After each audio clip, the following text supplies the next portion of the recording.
With many a school struggling to increase their meal uptake, today I hope you will enjoy our interview with Paul Jordan, who is the head teacher at Thamesview Infants School in East London, and he's achieved one of the highest meal uptakes in the country through he and his team's passion for the importance of school food.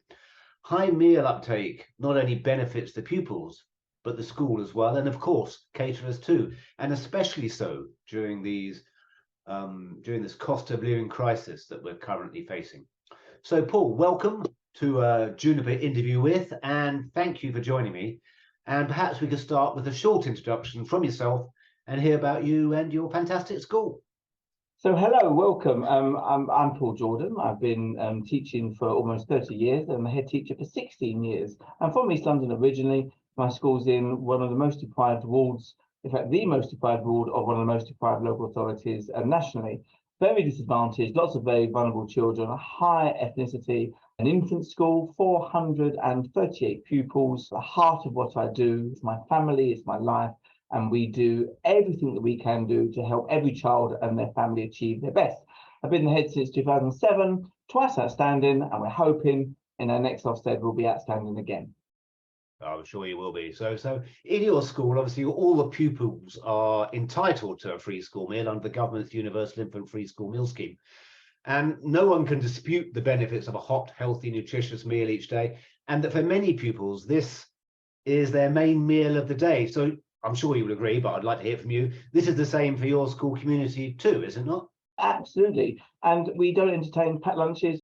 So part of the work we do is really to break traditional dispositions to food, because that tends to be a family thing that goes through generations. And it tends to be that those families that insist their child wants a packed lunch tend to be maybe fussy eaters themselves, or they are not exposed themselves to the range and the diverseness of food and flavors and textures. And so going ballistic and ensuring that everyone has a hot dinner is a really good way of unpicking and turning around that cycle. Absolutely. So also, and that's fantastic that you achieved what you have. So LASA, who's the country's Education Catering Trade Association, carried out a survey that told us, in addition to this, and you may have used this data, I'm not sure even if you're aware of it, but only 1.6% of packed lunches have that same nutritional content as the hot, healthy, nutritious school meal. And in addition to that, recent research by the School Food UK illustrates that it costs 110% more to prepare a packed lunch at home than it is to have a school meal. And obviously in your school, all children have infants and they get it for free. But in other primary schools, that's a vital statistics for their parents, I think. And presumably, I think, as you mentioned before, in the area that you operate in, that's really key statistic, isn't it? That parents can be saving so much money by encouraging their children to have a free meal every day. There's lots of benefits for the families to take up that offer, but it's much more complicated than saying, we don't want you to have a packed lunch. It's like an onion with lots and lots of layers, and you've got to kind of unravel them and actually try to understand what is the block. Why does that family insist that they want a packed lunch or go? Because really, where's the logic? When you've got a beautiful meal, a range of foods, flavors, you're setting up your child for having sophisticated dates later in life, to go across the world and try different foods and flavors and all that color and texture. Why would you then just want that? And the whole concept of policing for packed lunches and making rather harsh judgments on actually that's not acceptable is really quite divisive and an alleyway that we just don't really want to go down, really. It's more important, I think, is that certain families that actually this is really good for your pocket.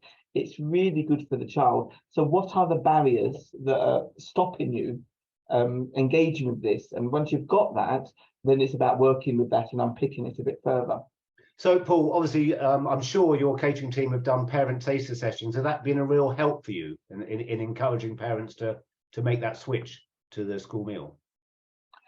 It has. Food is very much, Ofsted pick this out. Food is very, very much at the heart of what we do in school, as well as all the learning and the family support that you would expect in an infant school. So we do lots of cooking events throughout the school year, which families come in. There's big food taster sessions where the catering team present menus, and that was always the reception families that would come to that, and they would be, you know, kind of wowed by that. And more recently, we've extended that to all of the years for the families to see that. You know, we have got a very engaging menu, and we're very lucky that we can sculpt our menu and evolve it as we see fit, so it meets the needs of the children. I've been doing this probably for 10 years now, and so we've got more and more advanced and confident as the years go on. So we very much fine-tune the menu. So, you know, you don't want these things on separate days. At the moment, we've removed lots of starchy, carby breads from the menu, so there's no sandwiches, no burgers, because we find that some of post-lockdown children were overly eating the bread, and you know, so the flexibility and that creativity and that ownership that we put into it really helps. We also have very high lunchtime staff ratios. We're very fortunate because we've got very high ratios in our kitchen, and that works well for us, and that allows the quality of service that we want. 28 staff for 438 children, hands-on, who get to know the children and help be mums and dads with the children, helping them make those choices, seeing what they're eating and helping them to eat. Another thing that works very well is that the school staff eat with the children. If they can spend just 15 minutes in the hall during the lunch break, we pay for their meal too. And so, of course, underlying that, it means that there's good relationships, good connections. Lunchtime's a very happy, you know, a very happy place. It keeps the noise down. It's very lovely, but it also shows you that the quality of the food is really high. And I'm very fortunate in the service that we have.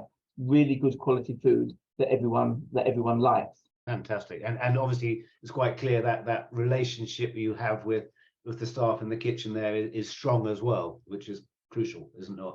I only know what we do, but you know, the leadership team are very much involved at lunchtime, not because it's a duty, because they just believe that the importance of this journey of these traditional dispositions to food that we've got to change in order to help children's aspirations for the future. So I've been personally over the last couple of weeks, you do it regularly really, I'm modeling the language to the cooks. So it's about eye contact with the children and saying, you know, would you like roti? Would you like naan? So they're saying the food names to the children. The children are engaging with that, so that the children have got the names, and therefore they're picking up on that. Therefore, more likely to say to parents, "Oh, last night I had barbecue chicken." Getting the portions right, not overly, not too large portions, but equally not too small, because large portions can actually stifle the children too. Do you want peas or sweet corn or both? Giving those children that choice. The staff knowing the children well as well, so knowing when very carefully to maybe push them a little bit further. Come on, you like that. Are there any other messages that you want to get across? What I wanted to say there is it's important to have a good relationship with your cook, so that you can model language, model the portions, model presentation. You encourage them to go the extra mile to get to know the children. And for those children that really are fussy eaters, it's about working with those. So we have a differentiated lunch club where children are maybe fussy, have missed feeding steps in their own development, fine motor, gross motor, knives and forks, fingers, spoons, all on different messy play, all different stages, and working with those children to get them on that journey. That's important. And there may well be just one or two children in the whole of the school that you've tried all of that with and it doesn't work. And if that's the case, and you spoke to mum and mum and dad, then they may have a packed lunch. But in 10 years of doing that, there's only been 2 children ever so much more than saying you can't have packed lunches. That's the key of it, and you've got to work out why. And that's what I believe. And if you can work out the why and work with that, everyone will sign up to it. But Paul, thank you so very much for joining me this afternoon and talking through your experiences at Thamesview Infants. I think we both agree how important the hot, healthy school meal is each day, and that relationship with the caterer as well. So thank you again, and wishing you all the best for the future and the school. Thank you. Bye-bye.